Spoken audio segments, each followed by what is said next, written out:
How to save audio from WhatsApp on iPhone. So here is a quick and simple guide to do so. So let's get started. First of all, open the WhatsApp app on your mobile device and make sure that you are logged into your WhatsApp account.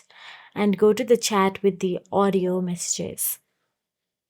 Now, once in there, tap and hold the audio, voice note or audio file. And once you tap and hold on it, you'll get to see some options available on your screen. Tap on the forward. Then once you tap on the forward, all you have to do is tap on the share icon available at the bottom right corner of your screen. Then from the share icon, scroll down a little bit and tap on the save to files option available there. And once you tap on the save to files, you can simply select a folder on my iPhone's downloads or any other and tap on the save option available there. You can now access the audio file through your iPhone Files app. So that is it. If you found this video helpful, please like, share and subscribe our channel, and thank you so much for watching.